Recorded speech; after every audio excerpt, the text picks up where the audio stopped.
오늘 설교 제목은 여러분 파루시아의 소망입니다. 아마 이 파루시아라는 말이 많이 낯설고 처음 듣는 그런 언어일 거라 생각이 듭니다. 이 말의 뜻은 설교를 따라가면서 한번 천천히 한번 살펴보겠습니다. 여러분 오늘 본문은요 종말에 관한 본문이에요. 그러니까 오늘은 그 종말의 소망이 우리에게 주는 의미를 함께 한번 살펴보겠습니다. 오늘 본문은 두 문단으로 이렇게 나눠서 이해해 볼 수가 있습니다. 첫째 문단은 13절, 14절입니다. 이것이 중심 단락이에요. 한마디로 말해서 예수님께서 죽었다가 살아나셨는데 하나님께서는 예수만 죽은 자 가운데서 살리신 것이 아니라 그리스도 안에서 잠든 자들 역시 예수와 함께 데리고 오실 것이다 라는 말씀이 13절, 14절에 들어 있습니다. 이게 한 문단입니다. 그리고 둘째 문단은 15절에서 18절까지 말씀이에요. 여기는 앞 문단의 부연 설명에 해당되는 그런 부분인데 하나님께서 예수와 함께 믿는 자들을 이렇게 데려오시는 모습이 어떤 모습일까? 여러분도 궁금하시죠? 예. 그 장면을 마치 그림처럼 그려 보여주는 문단이 이제 두 번째 문단입니다. 자, 오늘 말씀은 이 두 문단의 순서를 한번 따라가 보겠습니다. 자, 첫 문단에서 바울 사도는 두 가지 이야기를 하고 있습니다. 자, 첫째는 14절 한번 보여주시겠습니까? 14절에서 예수께서 죽었다가 살아나신 분이라는 것을 믿습니다. 이렇게 고백하고 있죠. 우리는 믿습니다. 이렇게 이제 시작되는 초대교회 신앙 고백문이라 보시면 되겠습니다.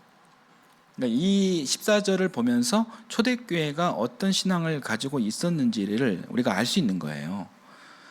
여러분 제가 질문 하나 한번 드려볼게요. 여러분 예수님은 어떤 분이십니까? 한번 진지하게 생각해 보셨습니까?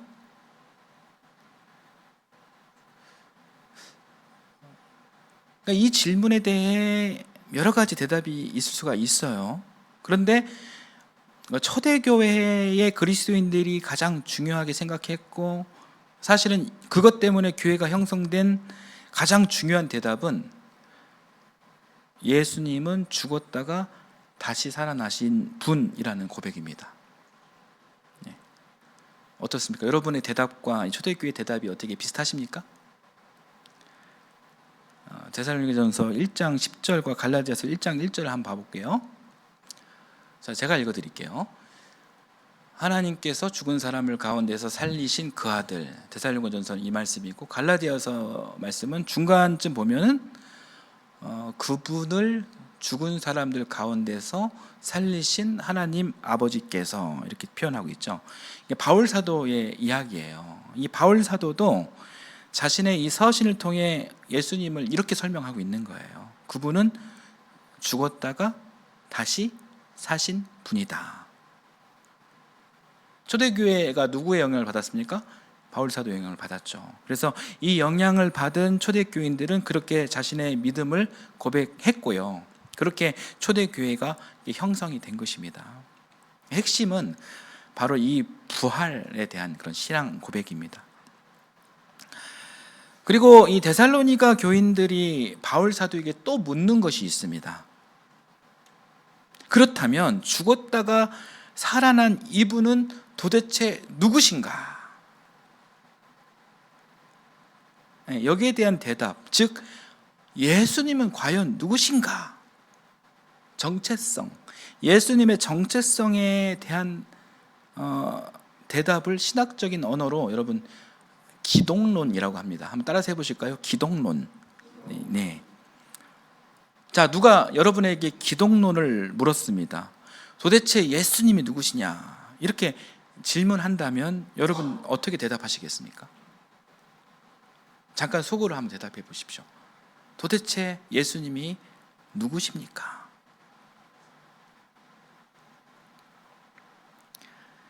이 질문은 우리가 신앙생활을 하면서 얼마든지 상대에게 받을 수 있는 질문이죠. 이 기독론은 2000년 전 초대교회 시대부터 오늘날까지 끊임없이 이어져 온 질문이에요. 자, 2000년 전 데살로니가 교회는 이 기독론에 대한 대답을 뭐라고 이야기했냐면은 하나님의 아들이라고 했습니다. 자, 마가복음에서 예수가 누구인지 드러나는 두 구절을 한번 살펴보겠습니다. 마가복음 1장 11절 같이 한번 읽어보겠습니다. 너는 내 사랑하는 아들이다. 내가 너를 좋아한다. 자, 15장 39절 예수를 마주보고 서 있는 백부장이 예수께서 이와 같이 숨을 거두시는 것을 보고서 말하였다. 참으로 이분은 하나님의 아들이셨다. 네, 초대교회 정서예요. 예수님이 누구시냐? 하나님의 아들이시다. 자, 여기까지 좀 정리가 되셨죠? 데살로니가 교인들이 궁금한 사실 두 가지가 무엇이냐? 자, 예수님은 과연 누구시냐? 1번, 예수님은 죽었다가 다시 살아나신 분이다. 자, 그리고 2번은 그렇기 때문에 그의 정체는 무엇이냐? 하나님의 아들이시다. 네, 이 두 가지가 밝혀졌고, 여러분, 그리고 한 가지가 더 있습니다. 자, 3번이 있어요. 이 데살로니가 교인들이 궁금한 3번이 무엇이냐면, 자, 요한복음 1장 12절을 한번 보겠습니다. 자, 이 말씀 한번 읽어보겠습니다. 그러나 그를 맞아들인 사람들, 곧 그 이름을 믿는 사람들에게는 하나님의 자녀가 되는 특권을 주셨다. 자, 여러분, 자, 12절 잠깐 띄워주시고요. 제가 그 질문 하나 드리겠습니다. 자, 12절을 보시면서 한번 제 질문을 들어주세요. 예수님이 하나님의 아들이시다라는 사실을 우리가 믿는다면 앞서 이야기한 2번 우리들도 하나님의 자녀가 될 수 있는 것이고, 또 1번 우리도 예수님처럼 죽었다가 다시 살아날 수 있는 가능성이 있을까요? 네? 아멘? 노멘? 예. 아멘이 그래도 압도적으로 많네요. 다행입니다. 자, 그렇습니다. 우리의 그 믿음이 그런 것처럼 이 데살로니가 교인들도 예수님을 믿으면 자신들도 예수님처럼 하나님의 자녀가 되어서 영원한 생명을 얻을 것이다 라는 그런 믿음이 확실하게 서 있었습니다. 이 세 가지 믿음, 즉 예수님은 하나님의 아들이시다, 그리고 예수님은 죽었다 살아나신 분이시다, 고로 예수님을 믿는 우리도 예수님처럼 영생할 수 있다. 여러분, 이 세 가지를 믿음으로 고백한 공동체가 교회입니다. 이 초대교회가 이렇게 교회 뼈대를 만들어 준 것입니다. 이 뼈대가 2000년이 지난 오늘날 우리 교회까지 한치의 훼손 없이 연결된 것입니다. 여러분, 이게 굉장히 놀라운 거예요. 우리 인간이, 아주 똑똑한 인간이 만들어낸 뭐 과학, 철학, 뭐 이론, 이런 것들이 있잖아요. 이런 것들이 이렇게 영원하기가 어렵죠? 몇십 년이 지나면은 새로운 것들이 만들어지고 다 무너집니다. 그런데 2000년 동안 흔들림 없이 이 기독론, 이 믿음이 이어졌다는 말은 이 기독교 신앙은 절대적인 진리이기 때문에 그것이 가능한 것입니다. 자, 그런데 오늘 본문은 거기서 조금 더 나가는 내용을 담고 있습니다. 이 데살로니가 교인들이 그런 믿음을 가지면서 궁금한 것이 또 하나 더 생긴 거예요. 그것이 뭐냐면은 믿는 중에 먼저 죽은 사람들이 있죠. 그런 사람들이 있는데 그들은 과연 어떻게 되느냐라는 것이었습니다. 그러니까 오늘 본문은 그것에 대한 바울 사도의 대답입니다. 그러니까 바울은 이 질문에 대해서 이 데살로니가 교인들에게 익숙한 문화와 언어를 가지고 설명하고 있는 거예요. 그 언어가 무엇이냐면은 파루시아예요. 따라서 한번 해보실까요? 파루시아. 자, 지금부터는 이제 파루시아에 대한 이야기를 좀 하겠습니다. 원래 이 파루시아는 이 황제의 방문을 의미합니다. 그러니까 황제의 방문이라고 하니 마치 오늘날의 대통령이 어떤 뭐 지방의 도시를 방문하는 것 정도를 생각할 수가 있는데, 여러분 그런 것이 아닙니다. 당시 로마 제국은 이 대한민국에 비해 규모가 어마어마하게 큰 땅덩어리였습니다. 이 로마는 한 대륙과 맞먹는 그런 땅덩어리를 가지고 있었습니다. 예를 들어 로마에 있는 황제가 지금의 옛날 그 소아시아라고 하는 그 땅, 지금 이제 튀르키예 땅에 해당하는 이 소아시아에 그 어떤 한 도시를 방문할 가능성이 얼마나 될까요? 거의 없어요. 왜냐하면 그 큰 땅에 비해 교통수단이 없었기 때문입니다. 당시에 뭐 교통수단, 이동수단은 마차였기 때문에 멀리 가는 일이 불편하고 부담스러운 일이었습니다. 그런데 혹시 황제가 어떤 중요한 일 때문에 그 어느 땅에 왕림한다면 그 도시 입장에서는 그 먼 길을 와준 것은 굉장히 큰 감격과 은혜가 되는 것입니다. 황제 왕림 그 자체가 여러분 축제예요. 여러분 이것이 헬라어 파루시아입니다. 오심, 임재란 뜻이에요. 로마 황제가 작은 땅을 방문했다. 즉 이 파루시아는 그 동네 사람들이 평생에 한번 경험하기도 어려운 그런 아주 영광스러운 그런 일이 되는 것입니다.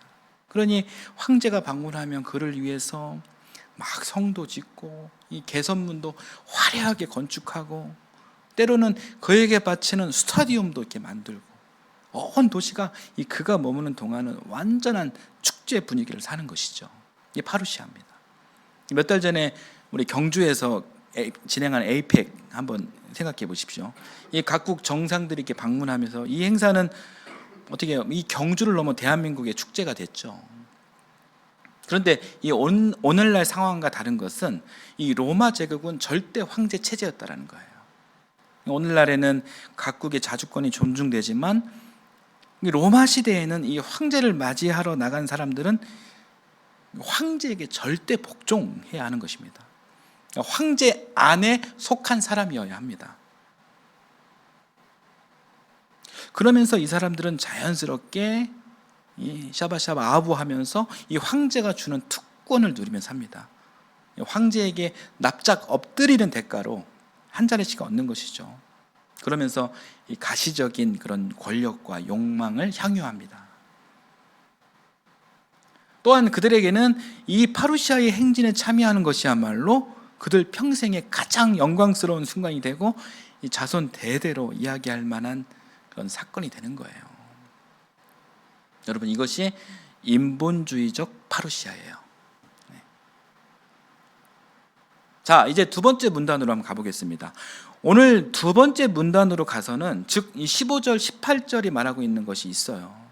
무엇을 말하고 있냐면 진정한 파루시아에 대한 이야기입니다. 자, 16절을 한번 읽어보겠습니다. 16 같이 읽겠습니다. 주님께서 호령과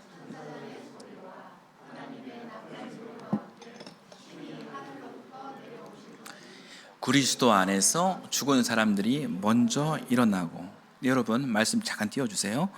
호령과 천사장의 소리와 하나님의 나팔 소리가 여러분 무엇일까요? 이게 이제 보통 이 파루시아 때 들려지는 영광의 소리입니다. 그런데 16절 여기서는 그것을 어떻게 표현하고 있습니까? 하늘의 소리로 표현하고 있어요. 천사장의 호령이고 하나님의 나팔 소리입니다. 이것은 땅의 소리들과 비교할 수 없는 것이죠. 그리고 여러분 오시는 분도 누굽니까? 황제가 아니라 하나님의 아들 예수 그리스도십니다. 만나는 장소도 도성 앞 화려한 개선문이 아니고 또 힘이 약한 사람이 납작 엎드려서가 아니라, 자 17절을 한번 볼게요. 같이 읽겠습니다. 그 다음에 살아남아 있는 우리가 그들과 함께 구름 속으로 이끌려서 올라가서 공중에서 주님을 영접할 것입니다. 이리하여 우리가 항상 주님과 함께 있을 것입니다. 아멘. 여러분, 어떻게 만난다고 이렇게 돼 있습니까? 저기 공중에서 떠올려서 이렇게 만나게 된다는 거예요. 이 황제 파루시아보다 훨씬 더 영광스러운 파루시가 아니겠습니까? 여러분, 이것이 데살로니가전서에서 바울이 그리고 있는 종말의 그림이에요. 그리고 이 데살로니가 교인들의 질문에 답하며 이 영광스러운 파루시아에 그리스도 안에서 먼저 죽은 이들 역시 참여할 것이다 라는 이야기가 오늘 본문의 핵심입니다. 그런데 여러분, 제가 중요한 얘기를 하나 드리겠습니다. 이런 표현은 여러분, 당시의 문화를 반영한 시적이고 비유적인 표현이지 이게 종말에 대한 실제 시나리오가 아니에요. 여러분, 이거 오해하시면 안 됩니다. 여러분, 바울이 어떻게 알겠습니까? 하나님의 재림을, 하나님의 영역을. 바울이 아무리 영적으로 깊은 사람일지라도 여러분, 바울도 우리랑 똑같은 유한한 사람에 불과합니다. 지난주에 1992년 휴거 사건 다미 선교회 이야기 드렸죠? 10월 28일에 선택받은 자들이 산채로 하늘로 올라간다. 아마 이 시한부 종말론, 이 사이비 집단이 아마 오늘 말씀을 모티브 삼았을 가능성이 큽니다. 똑같잖아요. 구름 속으로 올라간다, 휴거된다, 하늘로 올라간다. 그러나 여러분, 예수님의 재림에 대한 이런 식의 이해는 잘못된 것입니다. 상상할 수는 있죠. 그러나 이것이 진리다라는 것은 아니에요.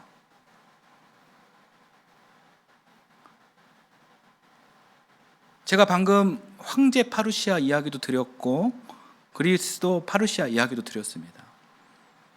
바울의 이 4장 17절 이야기는 예수님 재림에 대해 데살로니가 교인들이 굉장히 궁금해하고 있는 거예요. 궁금한 그들을 위해서 교인들에게 설명해 내기 위한 당시 문화였던 파루시아, 황제 파루시아를 모티브 삼아 가지고 자기의 상상력을 동원해요 시적인 표현을 한 것, 그 이상 그 이하도 여러분 아닙니다. 여러분, 그러니까 오해하지 마십시오. 우리가 이 시한부 종말론에 속으면 안 되는 거예요. 이 종말론에 대해 다음 주에 더 자세하게 이렇게 살피겠지만, 잠깐 이 핵심을 제가 좀 이렇게 말씀을 드리자면, 짚어드리자면, 이 마지막 때가 따로 있는 것인지, 아니면 죽음이 곧 마지막인지, 그리고 그때가 있다면 구체적으로 어떤 모습일런지에 대해서 성경은 서로 다른 이야기를 하고 있습니다. 그러니까 종말의 일들에 대해 모두 상징적이고 비유적인 언어로 설명하고 있을 뿐이지, 이런 언어를 실제 그대로 일어날 사건의 순서로 증언하고 있는 시나리오는 아닙니다. 시한부 종말론자들, 이단들이 그런 시나리오를 진리라고 하며 협박을 하는데, 우리 정통 기독교인들이 거기에 속으면 안 되는 겁니다. 예를 들어, 자, 오늘 본문을 보면은 예수님께서 강림하실 때에 이 죽은 자들과 산 자들이 구름 속으로 들려 올라가 공중에서 주를 만나 영원히 주와 함께 있을 것이다, 이렇게 이야기하고 있죠. 여러분, 이것을 진짜 마지막 날에 대한 시나리오로 받아들인다면 주님과 함께 있는 것은 좋은데, 여러분, 그 다음 장면이 궁금하지 않으십니까? 궁금하시겠죠? 그러면 궁금하시면 그거 누구한테 물어보시겠습니까? 여러분의 목사인 저한테 물어보실 가능성이 크죠? 그러면 저는 거기에 대한 대답을, 성경이 안 나오니까 이게 만들어내야 하는 거죠. 그러면 이 설교 준비가 어느새 이 판타지, 이 소설 쓰기가 되어 버리는 거예요. 제가 어떤 판타지를 써야 할까요? 제가 이것도 한번 생각해 봤거든요. 뭐 기독교인들이 뭐 손오공처럼 구름을 타고 이리저리 뭐 날아다닌다 이렇게 말해야 할까요? 어제 우리 병호가 할머니 따라서 교회 청소한다고 와가지고 청소 마치고 저랑 여기 앉아서 뭐 했냐면은 뽀로로를 봤어요. 보니까 뽀로로와 친구들이 막 통통이를 타고 막 하늘을 날아다니는 그런 장면이 있더라고요. 그 장면을 제가 또 가지고 와가지고 또 다른 뭐 환상적인 그런 이야기를 만들어내야 할까요? 여러분, 우리 신앙의 결론이 판타지입니까? 상상을 할 수 있죠. 상상력은 하나님께서 우리 인간에게 주신 선물이죠. 그래서 바울은 오늘 본문에서 구름 위에서 주님을 만난다 이런 표현을 했던 것이고, 또 그 고린도전서 7장 31절과 15장 23절을 보면 바울이 그렇게 이야기합니다. 마치 이 땅은 사라지고 천상의 영역에 머물게 되는 것처럼 바울이 설명해요. 이 땅이 없어진대요. 반면 여러분 요한계시록을 또 보면 21장을 보면은 여기서 어떻게 이야기하냐면 이 땅이 완전히 새로워지고 천상의 영역이, 그러니까 이 땅이 완전히 새로워지고 거기에 하늘로부터 이 새 예루살렘이 내려와 가지고 이 땅에 새 하늘과 새 땅이 열린대요. 여러분 뭐가 맞는 겁니까? 그러니까 이 땅이 사라지고 천상의 영역이 생기는 것이 맞습니까? 아니면 이 땅에 새 예루살렘이 내려와 가지고 새 하늘 새 땅이 만들어지는 것이 맞습니까? 그럼 뭐가 맞는 거예요? 고린도전서가 맞습니까? 아니면 요한계시록이 맞습니까? 바울 사도가 맞습니까? 아니면 요한 사도가 맞습니까? 여기에 대한 답을 하는 그 자체가 무의미한 거죠. 그럼에도 불구하고 판단을 하는 사람들이 있어요. 그렇게 꼭 판단하시면 이게 굉장히 골치가 아파지는 거예요. 왜냐하면 이제 우리는 한 사람을 정죄해야 되거든요. 바울 혹은 요한. 한 사람은 이단이고 정죄해야 할 대상이 돼버리는 거예요. 이렇듯 이 종말에 관한 성경의 그림은 이렇게 통일되어 있지도 않고 또 자세하지도 않습니다. 여기에 대해서 너무 확실하게 말하는 쪽은 여러분 성경을 이 전체로 이렇게 보지 못하고 이 한두 구절에 매달려 보기 때문에 그런 것입니다. 숲을 보지 못하고 나무 한두 그루만 보고 판단하는 것이나 똑같은 것입니다. 주로 이단들이 특정한 목적을 가지고 성경을 해석할 때 그렇게 합니다.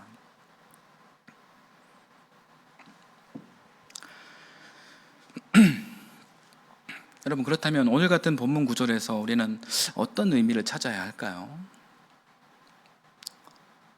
저는 이 데살로니가 교인들이 던졌던 바로 그 질문 속에서 오늘 본문의 의미를 찾고자 합니다. 이들의 질문은 그러니까 죽음 이후에 대한 질문이었어요. 이런 거예요. 죽으면 어떻게 됩니까? 죽으면 끝입니까? 여러분 죽으면 끝입니까? 이 질문에 대한 답이 한 두 가지가 있습니다. 하나는 예 끝입니다 라는 대답이고 다른 하나는 아니요 끝이 아닙니다 라는 대답이에요. 그러니까 죽음이 끝이다 라고 생각하는 사람은 너무나도 자연스럽게 이 현세의 행복만을 붙들고 살아가게 되겠죠. 문제는 그렇게 붙들고 살던 모든 것이 차가운 죽음 앞에서 이제는 한순간에 무너져 내릴 수 있다는 것입니다. 반대로 죽음이 끝이 아니라고 이야기하면 어떨까요? 이것은 분명 우리 그리스도인들의 그런 고백입니다. 그러나 이 입장 안에도 잘못된 방향이 생길 수가 있습니다. 그러니까 죽음 이후만 중요하다고 생각한 나머지 하나님께서 지금 우리에게 맡기신 이 땅의 삶을 가볍게 여기거나 무시할 수도 있기 때문이에요. 그렇다면 여러분, 성경은 이 문제를 어떻게 말하고 있을까요? 성경은 기본적으로 먼저 죽음을 두려움의 대상으로 말하지 않습니다. 오히려 성경은 예수 그리스도를 죽음을 이기신 분이다라고 증언하고 있죠. 고린도전서 15장 26절 말씀 한번 보겠습니다. 한번 읽어보겠습니다. 맨 마지막으로 멸망받을 원수는 죽음입니다. 마지막 날에 모든 권세가 예수 그리스도 앞에 다 무릎을 꿇게 되는데 그 마지막에 멸망받을 원수가 바로 죽음이다. 이렇게 성경은 말하고 있는 거예요. 죽음은 마지막에 그리스도의 주권에 의해 멸망받습니다. 그러므로 이 성경의 논리대로라면 죽음은 예수 그리스도 안에 있는 우리가 능히 이길 수 없는 절대 권세가 아니라는 거예요. 죽음을 이기신 예수 그리스도 안에 있는 사람은 그분 안에서 죽음의 권세를 능히 이길 수 있습니다. 이게 성경의 논리예요. 옆에 분에게 한번 말씀해 주시겠어요? 당신은 죽음을 이길 수 있습니다.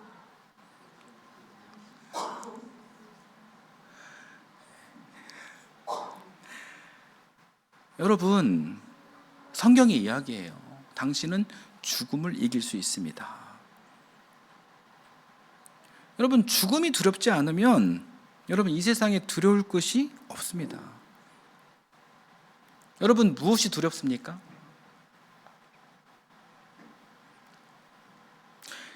우리 속에 있다가 가끔씩 툭 튀어나오는 알 수 없는 그런 두려움의 정체가 있죠? 여러분, 그것이 그 정체가 무엇인지 한번 잘 따라가 봐 보십시오. 추적해 보십시오. 그러면 결국 이 죽음이라는 이름의 공포를 만나게 될 가능성이 큽니다. 맞습니다. 죽음은 인간 본연 속에 있는 두려움이자 공포입니다. 그런데 성경은 우리에게 그 앞에서 두려워하지 말라 이렇게 이야기하고 있는 거예요. 성경은 우리도 죽음의 권세를 이길 수 있는데 그 방법은 그리스도와 함께 먼저 죽음으로, 자발적으로 죽음으로 이 죽음의 권세를 이긴다라는 거예요. 좀 이해하기 쉽지 않은 역설적인 표현이지만 이것이 기독교의 죽음에 대한 진리입니다. 갈라디아서 2장 20절, 빌립보서 3장 10절 말씀 한번 보겠습니다. 읽겠습니다. 나는 그리스도와 함께 십자가에 못 박혔습니다. 이제 살고 있는 것은 내가 아닙니다. 그리스도께서 내 안에 살고 계십니다. 빌립보서 내가 바라는 것은 그리스도를 알고 그분의 부활의 능력을 깨닫고 그분의 고난에 동참하여 그분의 죽으심을 본받는 것입니다. 아멘. 여러분, 그리스도와 함께 죽으면 부활하신 그리스도처럼 주님과 함께 산다는 것이 우리 믿음의 요체입니다. 어렵죠? 자, 이 말은 죽음이 끝이 아니라 다시 사는 것이 중요하다는 말이에요. 자, 그렇다면 오늘 나에게 죽음은 무엇이고 그리스도와 다시 산다는 것은 어떤 의미일까요? 이걸 생각해 보는 것이 굉장히 중요합니다. 그래서 오늘 우리가 기억해야 할 것은 이 성경에서 말하는 죽음이 반드시 생물학적인 죽음만을 의미하는 것은 아니다라는 사실입니다. 자, 슬라이드 보여주십시오. 죽음은 나를 올가매 나로 하여금 하나님께서 내게 주신 행복하고 기쁜 삶을 살 수 없도록 묶는 모든 것을 말합니다. 그게 우리 실존의 죽음이에요. 욕심에 얽매인 옛사람이 얽힌 삶도 죽음이고, 우리를 근심과 걱정에 묶어놓는 인본주의를 향해 따라 사는 삶도 죽음이고, 모든 종교적 율법에 얽매인 삶도 죽음이고, 운명에 끌려가는 운명론적인 삶도 죽음이에요.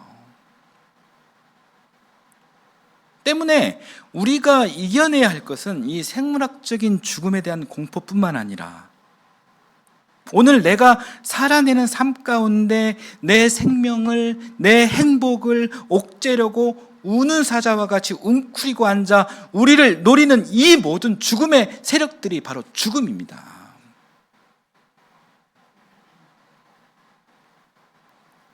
지금 우리는 육체적으로 아직 죽음을 눈앞에 두고 있지는 않죠. 그러나 여러분, 내 삶을 자세히 보면 이미 내 삶 안에 존재하는 죽음이 있어요. 그러므로 우리는 이 마지막에 맞이할 생물학적인 죽음만이 아니라 오늘 내 삶을 올가매고 무너뜨리는 그 죽음을 이겨내는 그 삶을 살아야 한다는 것입니다.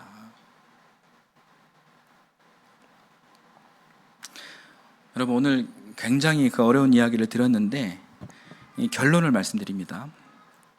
오늘 성경이 말하는 것은 이것입니다. 이 삶과 죽음은 서로 끊어진 두 세계가 아니다. 죽음이 다시 생명으로 넘어가야 한다는 것입니다. 무엇을 통해서입니까?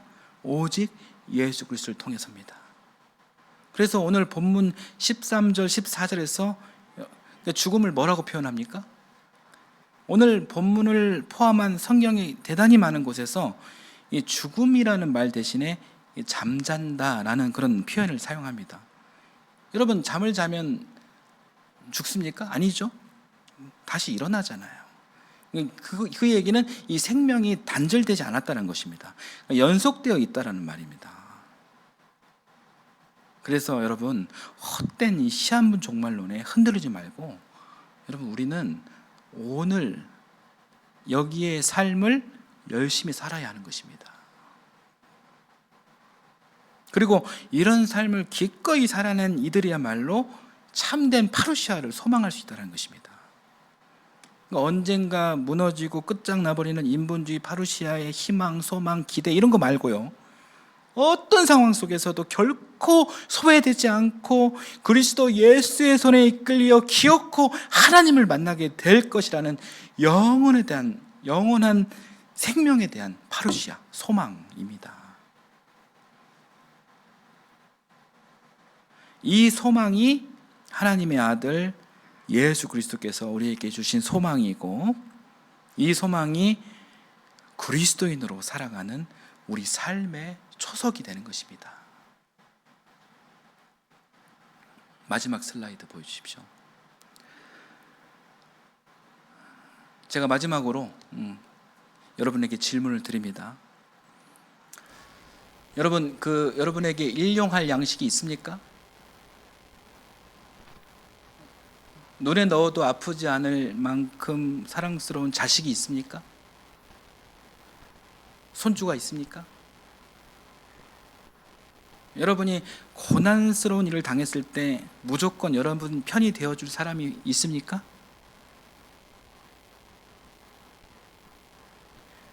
있다면, 그런데 무엇 때문에 답답하십니까? 무엇 때문에 억울해하시고 분노하십니까? 그 시간에 오늘 여기라는 이 귀중한 시간과 공간을 선물해 주신 하나님께 오히려 감사하십시오. 그 은혜에 감복하십시오. 그리고 더 나아가 이렇게 물으면서 하십시오. 주님, 이제 내가 어떻게 영원한 생명을 얻겠습니까? 정말 영원한 생명을 바라는 삶이 어떤 삶인지 여러분 진지하게 물으며 살아가십시오. 그 물음과 함께 여러분의 최측근인 아내와 남편을 잘 대해 주십시오. 그 물음과 함께 여러분의 부모를 잘 대해 주십시오. 그 물음과 함께 여러분의 자녀를 잘 대해 주십시오. 그 부름과 함께 이 교회에서 교우들을 따뜻하게 대해 주십시오. 그 물음에 대한 지혜가 부족하면, 이 지혜보다 여전히 화와 분노가 가득하면 여러분 그때는 기도해야 합니다. 기도하십시오. 기도가 잘 안 나오면 방법이 있습니다. 우리 교회 여신도 회장님께 같이 기도하자고 요청하십시오.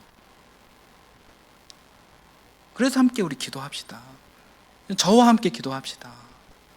우리 공동체와 함께 기도합시다. 기도하면 됩니다. 하나님의 아들 예수 그리스도를 향하여 합심하여 기도하는데 어떤 권세가 이 일을 방해하겠습니까?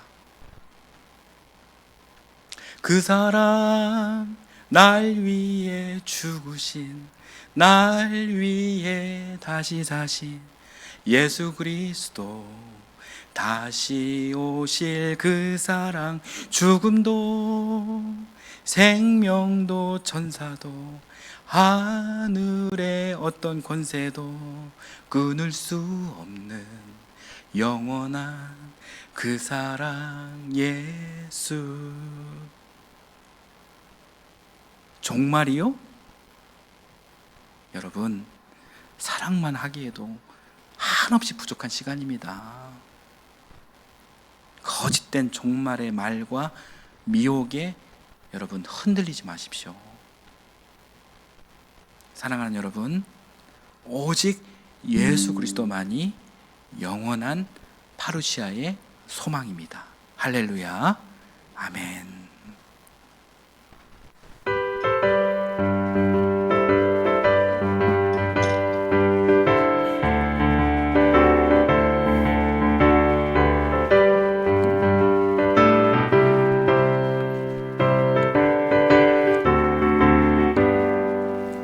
하나님의 나팔 소리 전지진동할 때에 예수 영광 중에 구름 타시고 전사들을 세계 만국 모든 곳에 보내어 구원받은 성도들을 모으리. 나팔 불 때 나의 이름, 나팔 불 때 나의 이름, 나팔 불 때 나의 부를 때에 잔치 찬양하겠네. 무덤 속에 잠자는 자 그때 다시 일어나 영화로운 구원 승리 얻으리. 주가 택한 모든 성도 구름 타고 올라가 공중에서 주의 얼굴 배우리. 나팔 불 때 나의 이름, 나팔 불 때 나의 이름, 나팔 부를 때 나의 이름, 부를 때에 잔치 찬양하겠네.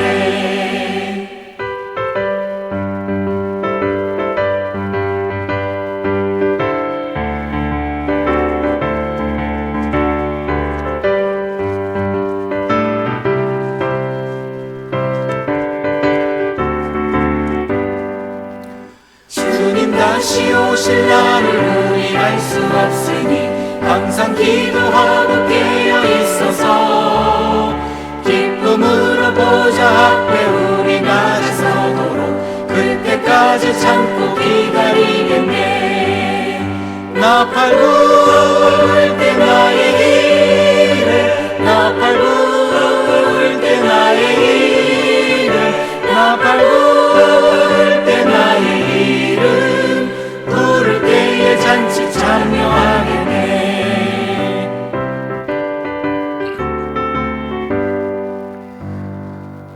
사랑의 하나님, 오늘 우리에게 파루시아의 소망을 말씀하여 주시니 감사합니다. 죽음을 이기신 예수 그리스도를 바라보게 하시고 거짓된 종말의 말에 흔들리지 않게 하옵소서. 죽음 너머의 소망을 붙들고 오늘 우리에게 주신 삶을 감사와 사랑으로 살아가게 하옵소서. 오직 예수 그리스도만이 우리의 영원한 소망이 되심을 늘 기억하게 하옵소서. 이 시간 주님의 은혜를 기억하며 귀한 예물을 바칩니다. 11조를 믿음으로 바치는 손길을 축복하여 주옵소서. 때에 따라 감사하여 드리는 손길을 축복하여 주옵소서. 빈손으로 오지 않고 귀한 예물을 드리는 이 손길을 거룩히 여겨주시고 축복하여 주옵소서. 감사드리며 우리 삶의 영원한 반석 되시는 예수 그리스도의 이름으로 기도드립니다. 아멘.